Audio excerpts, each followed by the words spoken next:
ভাই তোমার সামনে দাঁড়ায় বারবার আমার বলতেছে আর তুমি চুপ করে এখানে দাঁড়ায় রইছো। ভাইয়া তুমি কিন্তু লিমিট ক্রস করে যাচ্ছ। সব নষ্টের মূল এই লোকের সব নষ্টের মূল। এতদিন সবকিছু ঠিকঠাক ছিল, দুই ভাইয়ের ভিতরে কত মিল ছিল, আমরা একসাথে সবকিছু করছি, আর এখন বিয়ে করছস সব শেষ, শুরু হয়ে গেছে। শ্বশুর বাড়ি থেকে কুরবানি দিবি, 2 লাখ টাকা দিবি, তারপর তো শ্বশুর তো আবারও দিব নাকি? আর শ্বশুর বাড়িতে গিয়ে 2 লাখ টাকা গরু কিনা কুরবানি দিয়ে খাওয়াবি, এটা কষ্ট লাগে না?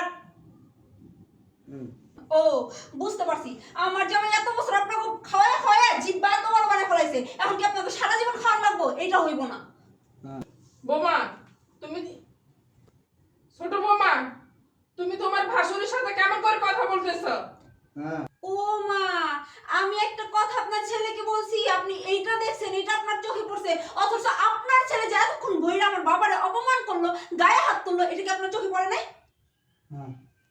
শোনো, তোমাকে আমি সাফ সাফ করে বলে দিচ্ছি, যে বাড়িতে আমার বাবার কোনো সম্মান নাই, সেই বাড়িতে আমি থাকবো না, আমি তোমার সাথে সংসার করবো না, আমি এই বাড়ি থেকে চলে যাবো।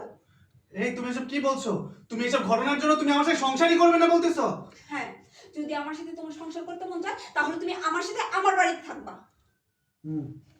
তোমার সামনে তোমার এই ফকিন্নি পরিবার আমার বাবারে অপমান করতেছে, গায়ে হাত তুলতেছে, আর তুমি এখানে দাঁড়ায় রইছো, কিছু বলতেছো না। নেহা, তুমি কিন্তু সবাইকে এইভাবে ছোট করে কথা বলতে পারো না। কারা ফকিন্নি?